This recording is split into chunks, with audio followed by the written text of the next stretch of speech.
Hello and welcome. My name is Neema Rimber. And my name is Allison Gibson. Welcome to Raise and Rise Connection Series podcast, a vibrant, powerful space created by Black women founders for Black women founders. This isn't just a podcast, it's a movement to amplify, celebrate, and champion the brilliance that is Black women entrepreneurs in Canada. Here we go beyond the surface, diving into the real, unfiltered stories of what it means to be a Black woman running and building a business. From city to city, we've listened, we've learned, and built conversations around the very pain points that matter to you most. This series is your front row seat to expert advice, honest stories, and game changing strategies. Like I said before, this is more than a podcast, it's the start of a movement. A platform where we rise together, sparking conversations that lead to lasting change. And it's all made possible by the visionary support of the BDC Thrive Lab, whose commitment to empowering women led businesses is driving both positive social and economic transformation. This is only the beginning, and you are at the heart of it. So let's rise, connect, and transform the future of Black women entrepreneurship together. Let's go. Hello and welcome to the Raise and Rise Connection Series podcast. Today we're talking everything money, and so money moves and demystifying the funding landscape. My name is Neema Rimber, and we are joined today by Jillisa Brown and my colleague Allison Gibson. a warm welcome. And so let's just get this show on the road. I will start by introducing Jillisa.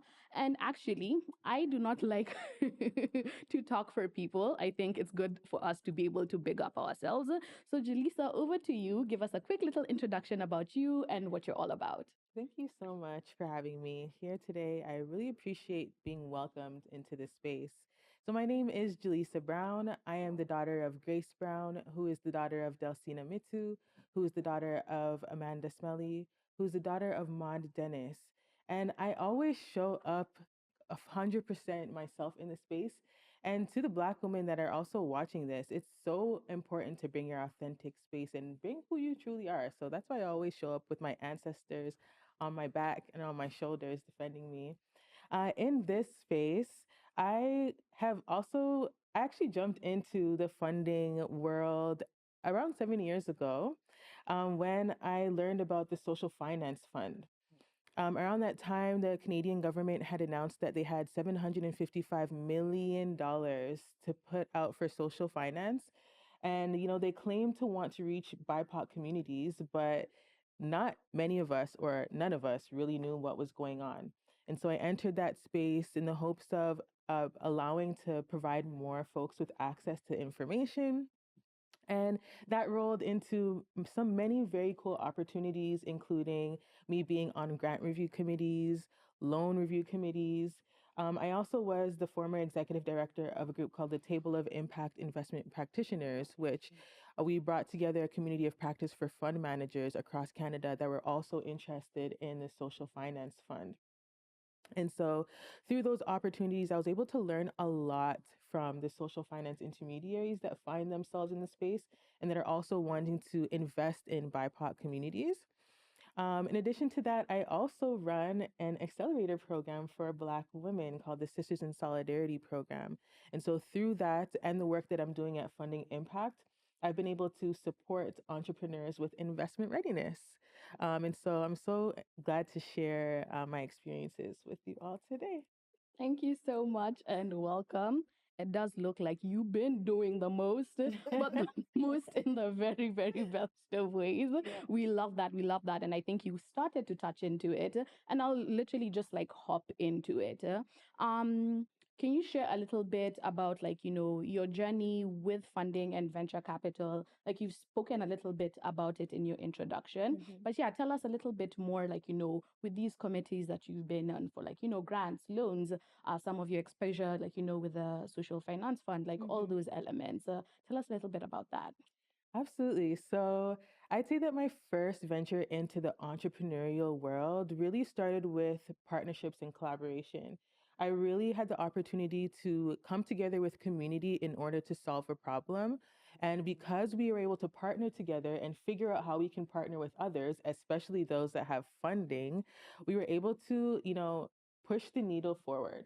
And because of that, we actually applied to a lot of grant opportunities, not just grant opportunities where they said, okay, the grant is open and the applications are open, but we actually built relationships with folks that have money. So foundations and large social purpose organizations that also wanted to meet the same mission that we were. And so because of that, we were able to say, hey, you're trying to solve this problem. We are also trying to solve this problem. But guess what? We are working in the communities that you are hoping to reach. And so let's do it together. And how about you write us a $50,000 check to help us all get to create the impacts that we're looking to create. And so I would say that that was really my first experience into getting funding for my business. Again, building partnerships and relationships with community and those that have funding. After that, in addition to like the regular grants applications that were available, I really spent my time to educate myself in regards to what was going on within the social finance ecosystem. And so learning, what a social enterprise is and just understanding that a lot of folks from the Black community are running social enterprises, but they just don't know. And so all it means is basically you're taking some of the profits from your business and putting it back to create impact, whether that's social impact, environmental impact, um, and really allowing things to be just more meaningful than just the finances, right? Yeah. And so even if we think about how communities might say, okay, let's take some of the profits and create like a youth program, or let's welcome in youth to have some capacity building opportunities. Like those are social enterprises.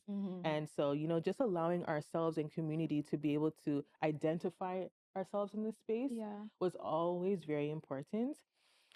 With my experiences at the grant review committees and loan review committees, it's definitely been special for me because in those spaces, I was always welcomed on as the person of color that was supposed to help them see things differently. This was around 2020, when the world was just figuring out that there was a lot of value that we held as a Black community. Yeah. And so I definitely felt like a token in those spaces, as we often do.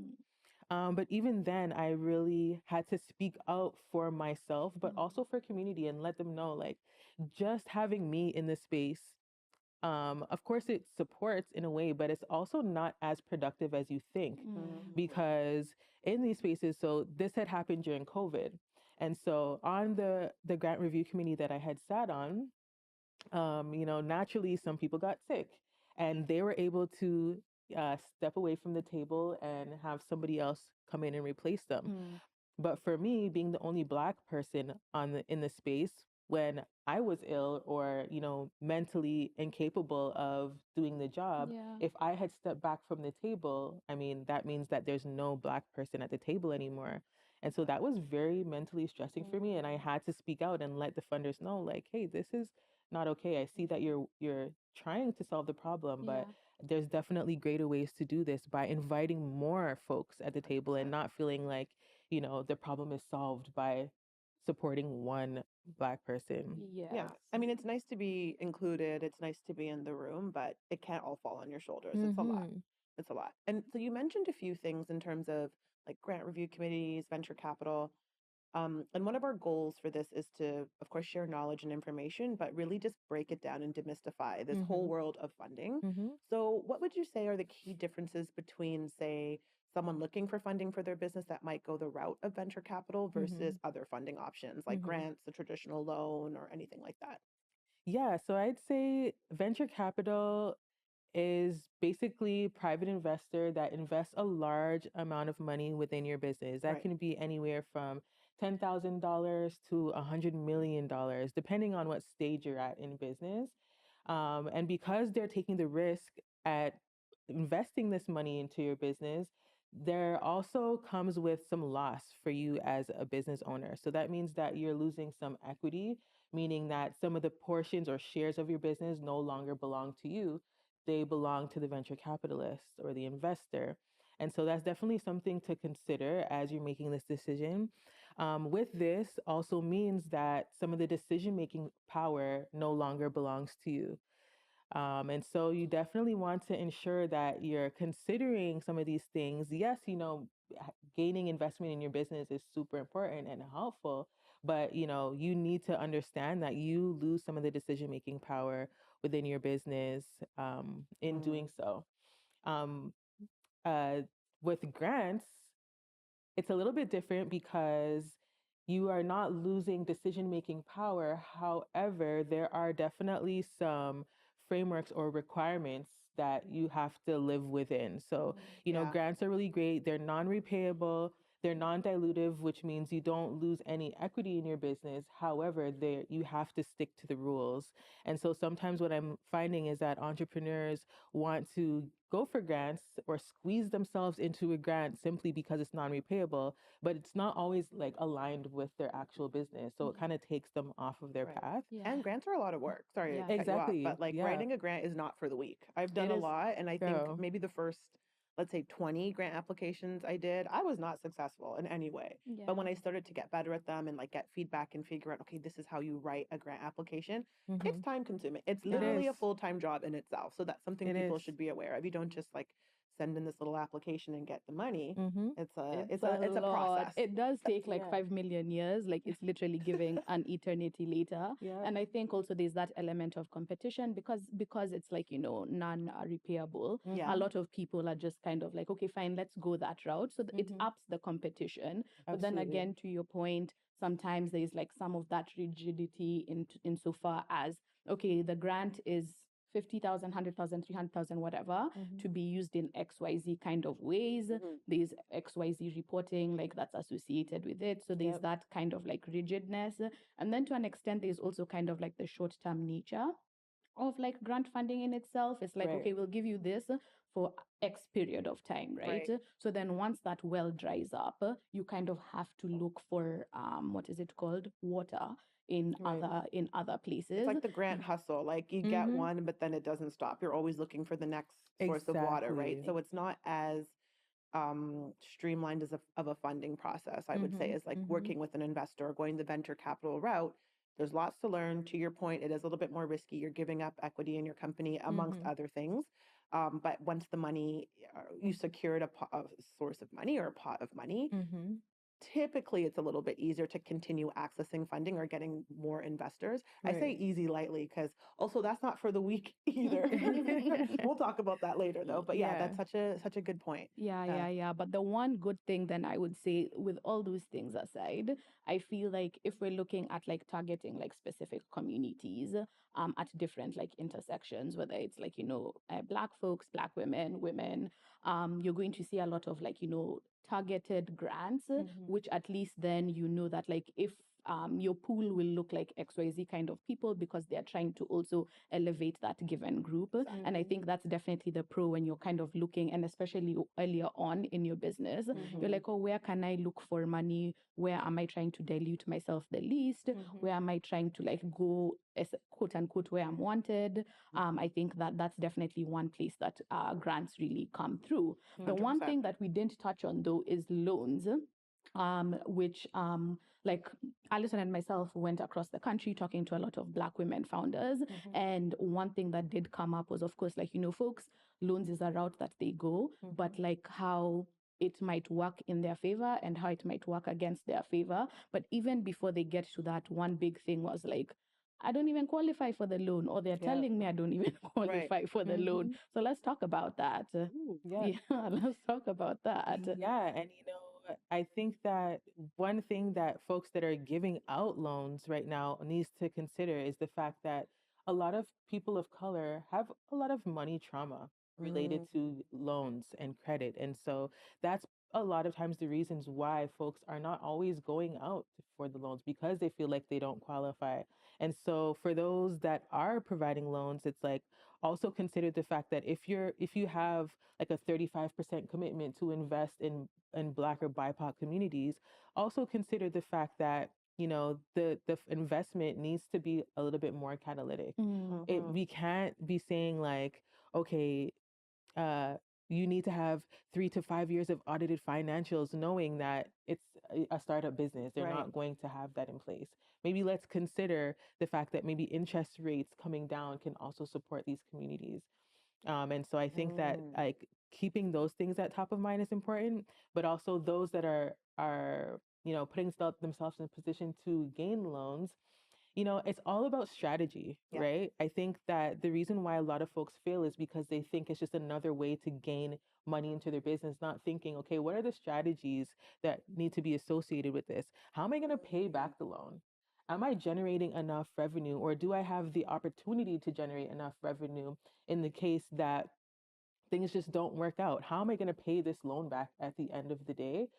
These are some of the things that we need to consider for sure. Yeah, it's the funding roadmap, right? It's not just about getting the money, it's managing it. What are your plans and how are you paying this back? Exactly. Most important, which I see why people like grants, right? You don't have to pay it back and whatnot. But yeah, that's such a really good point. Yeah. Makes me think of a resource to And share. I think also in my mind, I'm like, okay, if you're locking me out, like, let's, for many times it's like systemically, because my credit worthiness against like, traditional lending, like is not stacking up, because again, there's kind of that money trauma. Sometimes I'm carrying like multiple generations of like trying to like, get ourselves to like an even playing field time after time.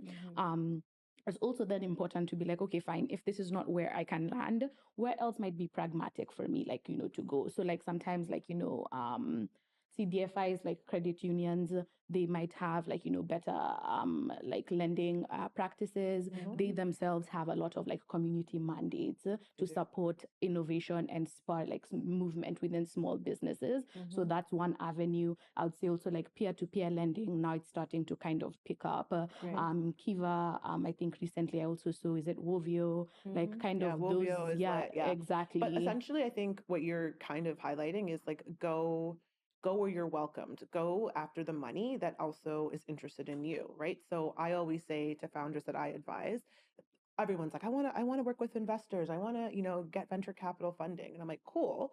There are steps to get there, but most important, you need to make sure that the capital is values aligned. So the person, the bank, the grant, it doesn't matter the source of money. It needs to jive with what you're doing. Exactly. Otherwise, if you're starting off on different, like the misstep, that false start, it's going to come back and bite you in the hiney at some point. Oh my God, hiney. In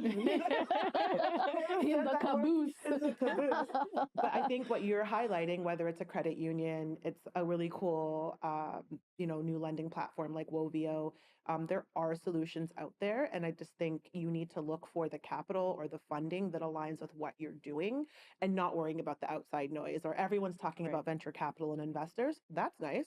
Because if you're not ready and it's not for you, then you shouldn't be looking there. So good point. Yeah. And so now we've been talking options, and obviously so many options like that are available out there. So how can founders go about kind of like finding what is the best fit for their business and their business needs at any given stage? Yeah, I think that some of the things that we need to do, of course, is consider the stage of business that you're at. If you are early in your business, trying to get $100 million investment probably is not the right. I mean, stage shoot for the stars. That's what I was gonna say. I thought Lupita said my dreams are valid, but I see what you're saying. Take baby steps. Yeah, baby steps. You have to crawl before you fly. 100%. Yeah. So definitely considering the stage of business that you're at, and then considering what we talked about before is, what am I willing to give up in my business? Am I willing to give up a portion of my business? Am I willing to give up some of the decision-making powers within my business in order to gain this type of funding? What do I need the funding for? Right? If I'm someone that might just need funding for hiring or marketing, that's going to look a little bit different if I need money to, do product development or implement AI into my business. So definitely looking at the purpose of the reason why you're looking for funding definitely helps you find that pathway. And excuse me, also understanding that you're able to get more than one different types of funding, right? Yeah. There you go. You don't have to stick with one pathway. Like you can go the VC route, but still also apply for grants. In fact, you should. Yeah. Exactly. I don't think you shouldn't be putting your eggs all in one basket for sure. Yeah, such a good point. Yep. So Yeah. making sure that you're doing that. I also actually built a course on this, finding your funding pathway. There you So go. we can definitely share that resource with everyone. I love Oh this. yeah, we love resources. We love a resource. Deets in the description, in the comments. I don't know, like wherever it'll show up, best believe it'll show It'll up. We show up got somewhere. you. There's a whole course. Yeah. I would like. I think I agreed. Depending on like where you're at, I would say ideation like very early, like probably bootstrapping, friends and family. If you got a rich uncle, hit him up. Or a rich, you might have a rich aunt. Oh lol. Thank Right? you. Yeah. Yes, you could have a Okay. rich aunt. Yeah, we're in our rich auntie era anyways. Okay. Yeah, rich auntie, hit her up. I'm No, lying. don't hit hit her me up. up. Don't hit her up. No, hit her don't up. ask me for Yeah, money. yeah, No.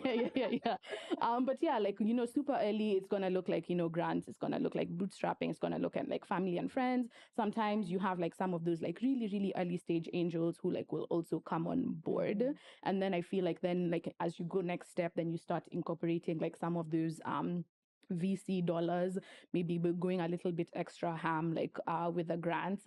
And then by the time that you've hit like now you're full on like scaling, growing, like at that point in time, then I think you can definitely like optimize your equity financing.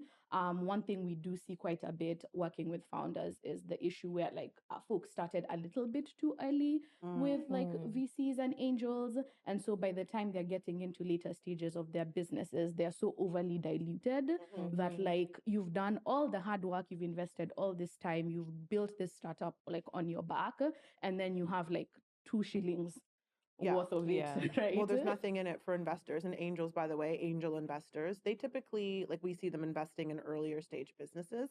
But as a founder, I was advised very early on when I was raising, you don't want to give up too much equity because there's only a certain amount of room, right? So if there's 100% of equity shares, a stake in the business, don't give up too much in the beginning because as you advance, there's nothing left for other investors to get involved with later on down the road. Yes. So I always think of Shark Tank or Dragon's Den or something when they're like, I'm going to give you $100,000 for 30% of your business. I'm like, no, you're not. Not over here, you're not. And I mean, in the moment, it's like 100 grand. That sounds great. To give up such a huge chunk of your business, not wise, because then steps down the road when you're like, I need $1 million, $100 million, whatever it is, but you've given away 30, 40, 50% of your company. There's nothing left. There's nothing in it for venture capitalists, investors to, jump in on later. Right. And this makes me think of something. So we're talking about, go here for money, go there. There's money everywhere. What about the rejection? Because you're going to hear no way more than you hear yes. So do you have any tips, suggestions for how founders, especially those who are new to pursuing like venture capital funding, how do you navigate and like kind of bounce back from the no's? Yeah, I think one of the most important things is always ask for feedback. Like hearing no, of course, is going to happen many times, but you're going to continue hearing no if you're not able to go back to the drawing board and say, okay, let me fix some of the things I love that. that others have been saying no to. It gives you an opportunity to strengthen what your ask is and even strengthen your business, right? And so asking for the feedback is super important. Also, I think having mentors and people that understand your business from a different perspective can definitely provide a lot of that value into you. And in regards to that resilience, I think that as entrepreneurs, it's a lonely journey sometimes. And so having your peers and mentors that are able to, continue to push you and support you definitely can help with some of that resilience. And, just ensuring that, understanding again that this is a journey. So, take things one step at a time, ensure that you're able to pour whatever is needed into your business to continue along the way is super important. And I think in all things in life that we do, understand that, failure is not the end. It's just an opportunity for you to learn and for you to get better. And so the other thing too would be come into community, right? Because as you entrench yourself deeper and deeper into communities with entrepreneurs that are doing things like you that are also trying to get investments, you'll hear those other stories and understand that you're not by yourself in all of this. Exactly. And this is a great way to build community. And we mentioned we've traveled across Canada. We've talked to a ton of women founders, Black women founders specifically, and that concept or theme of community came up quite a bit. Mhm. But something you said just at the beginning of when you were sharing advice was ask for feedback, Mhm. right? You can get tons of no's, the doors will be slammed in your face, but you can ask. And I do this, and I love when founders do this with me. If they Mhm. book a follow-up call to say, okay, maybe I didn't win this pitch competition, or maybe, I pitched to this investor and they said no. Can I get feedback as to where I can improve, or why Mhm. did you say no? Because sometimes Right. it's timing, sometimes it's misalignment or whatever. But they may have really good critical feedback to give to you. And you said ask for help, and I just heard my grandma pop into my head with my grandma saying, if closed mouths don't get fed, right? Right. If you don't ask, you're never going to know. And so I think of investors that I talk to and work with who say that they look at a ton of pitch decks, right? They'll hear a lot of pitches, sometimes hundreds in a year, but they'll only invest in like two, three, four, maybe five businesses. Mhm. So I guess not to get discouraged is the main kind of Yeah. takeaway. Ask for help. And if you are getting feedback, make sure you're integrating that right away. In fact, I recently participated in a pitch competition, and there were, I don't even know how many pitches I heard, a ton of them. And I was giving people feedback, and I kept saying, if you want to know more, if you want to chat further, reach out to me. I'm always available. Well, they all did. So it was cool. I was like, I have a lot of calls now. But I love that literally almost everybody that I gave that piece of advice to, okay, great. Can we book even a 30-minute call? And as I was giving them feedback on their pitch decks or whatever, they were updating in real time. Mhm. Love that. So I think that's such a key piece of advice. Don't be discouraged by the no's. Yeah. Take it in stride, take the feedback, implement it. It'll only Right. help you get better. Right. And When I think then in line with that, I would then say stay visible and stay Mm. persistent. So as you're incorporating that feedback, like let me catch you everywhere in these streets. Like Mhm. pull up to the pitch competition, you're there. Pull up to the networking, you're Yeah. there. There, Pull up to exactly. the accelerator program, like you're there, like Yeah. that kind of a thing. Like it's a very big space. There's many entrepreneurs, but it's also kind of like a small space. Mhm. And so the more you're staying like visible and persistent, I think that's helping you. It's keeping you top of mind. Yes. It's keeping you like, oh, when we think of this founder for XYZ, oh yeah, I've seen them pitch, I've interacted with them, I've done Right. XYZ. You're always going to be top of mind. And then Right. in line with that, I would say also seeking out like various awards and recognition, right? Mhm. Folks are always going to have FOMO for like all these additional titles, and they're always looking. Someone could have been a, like, won this pitch competition, been a 30 under 30, a 40 under 40, a 50 under 50, whatever it is. Like there's multiple places. 50 under 50. You can always keep pushing the benchmark. It's like, I wanted to be 30 under 30. Oops, never mind. 40 under 40. Oops, never mind. I squeaked in. They were like, how old are you? I was like, 40. They're like, you're in. So we came at the last moment. Yeah. Exactly. But you see, those awards and recognitions themselves are also lending themselves to that continued visibility that does help you. Right. And we've generally, of course, been talking about like, investment readiness, all these different like funding avenues. I think one key question that like then people will ask themselves, how will I know that I'm investment ready? Hey, what is the sign? Or like, what do I have in place before I approach like, all these given like groups? Off the top of your heads, like, top three, let's call it. What would you say? You can go first. Yeah, I definitely would say market validation is a huge one. The investors want to know that whatever it is that you're offering, people actually need it and they've proved that. Right. Do you already have a list of customers? Have you already made sales? Like, is there a wait list for your product? Being able to prove that validation is super important. Another thing that I would say is having your finances in order. The loan review committee that I sit on, that's like one of the biggest question marks, Yeah. I think. Like people will have their business plan, which is another thing that you can have in place, but folks will have their business plan. And then their numbers just aren't making sense. The Yeah. math isn't mathing. But we need it to make sense. Yeah. The investor really wants to know that you understand your numbers Yeah. and you understand that at the end of the day, you're able to create profit and also repay the investment and some. Mhm. Another thing that I think really helps in the investment readiness space is understanding the narrative of your business, being able to tell the stories of impact that you're looking to create, and making others feel something is super important. I guess the last huge one is data always gives you that boost that you need that you didn't always realize. So, being able to provide statistics and proof for the needs and how your solution is going to work and how you're solving a problem. And, the fact that your numbers are really meaning something, I definitely think brings you a long way.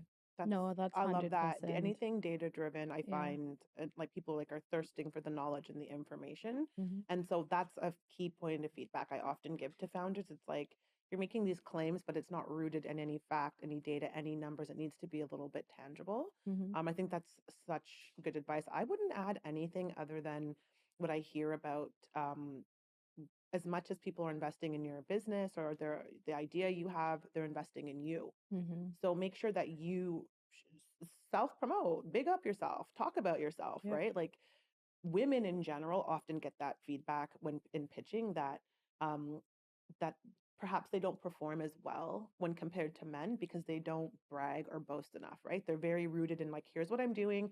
I know this is a great idea.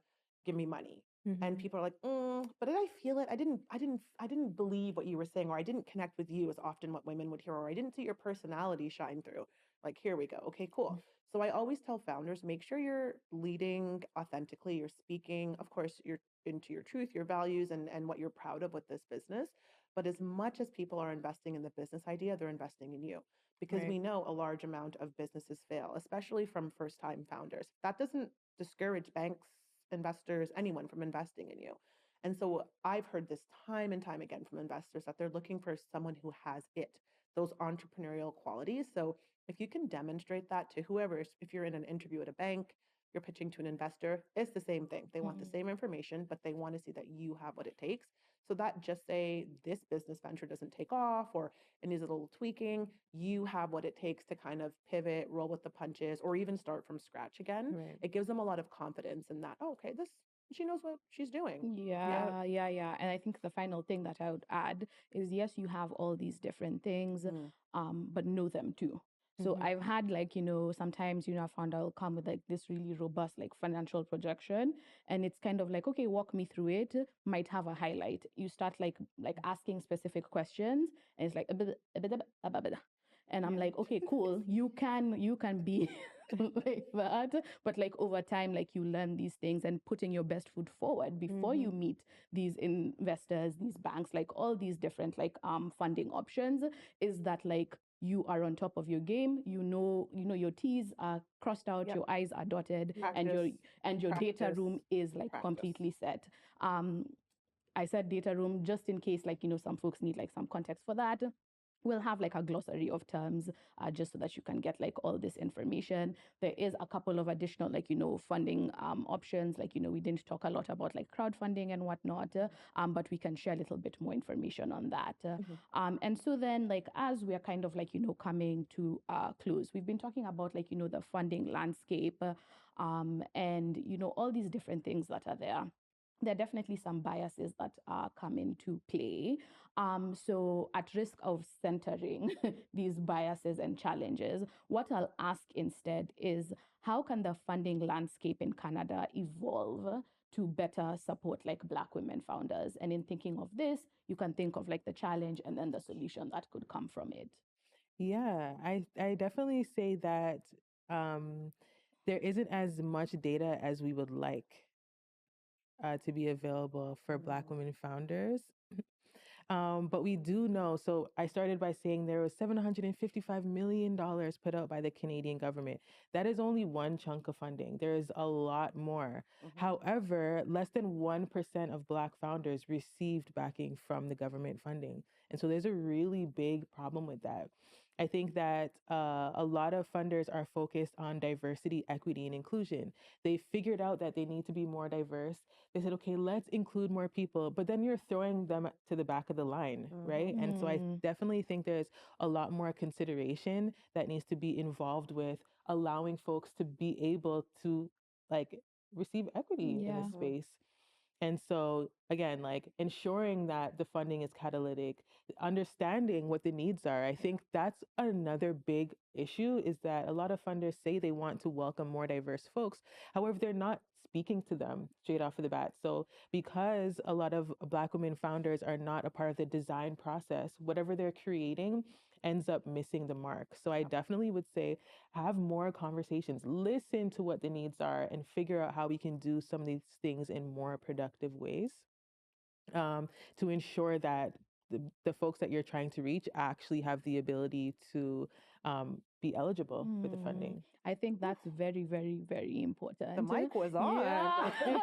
Hello. Like, No, 100%, because so many times it's like, oh, okay, XYZ needs to happen for, ABC group of people kind of a thing. And someone's like, why? Or like, show me the data that shows me why. And there's no, but then you go look for the Yeah. data, and it's kind of like you're pulling at, I've forgotten the English phrase, but like you're really trying to look for ways to find this like data, and you can't like find it.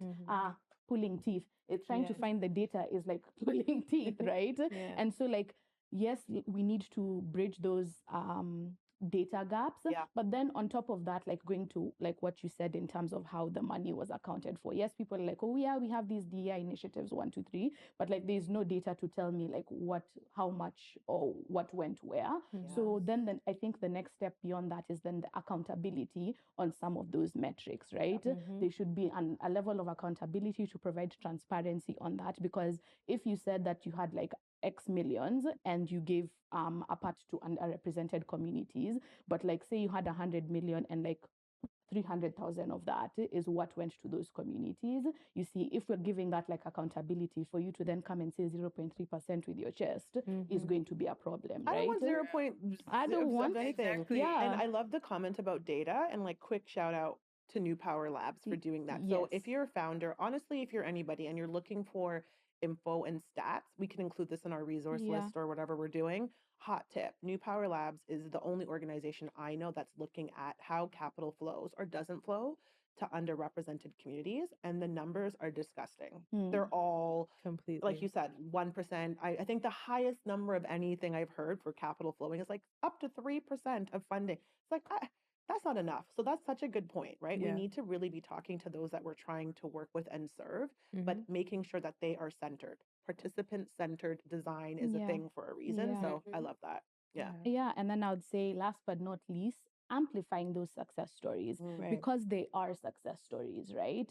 Like shout it from the rooftops. Yeah. Like be like, oh yeah, this person did XYZ, or this person is working on XYZ, and like this is why we are supporting them, and this is what they've done in that point of time, and then this is how it has like grown over time. Like you said, say it with your chest. Exactly, Yeah. with Say your it chest, loud and within the proud. community, outside the community, like keep that story like going. I remember like when Claudette with Protexa had recently finished their round, and I was seeing it like a lot like in the community coming up, and I was like, yes, tell everybody, right? Everyone. Yep. And then even in reading about that, then I found their previous round had been led by BKR Capital, which invests in Black tech businesses. And I was like, yeah, here's part of the story now that I've learned from all this amplification. But then it's also reiterating why this representation matters, because like BKR was like also ready to lead with their chest Love and it. literally put their money where their Shout mouth out is. to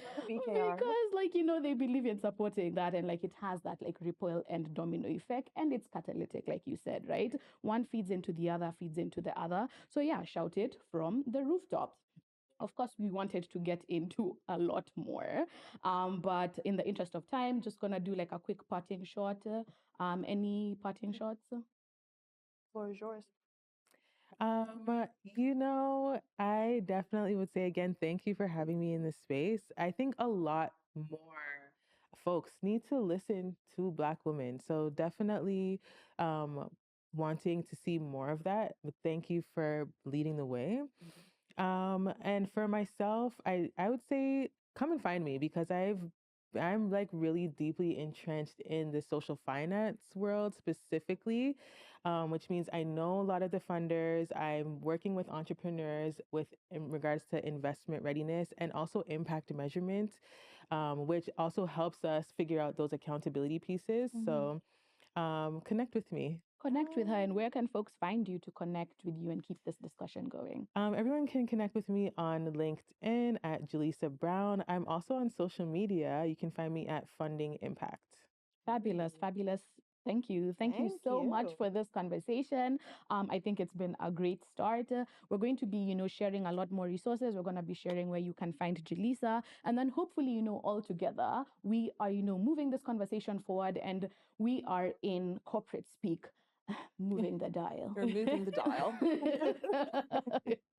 Great. And then, once again, shout out to BDC Thrive Lab for their support in making all this happen. And yeah, we will catch you in the next episode. In the meantime, feel free to share this episode with anyone you think might benefit from it and part of this, ongoing conversation and movement.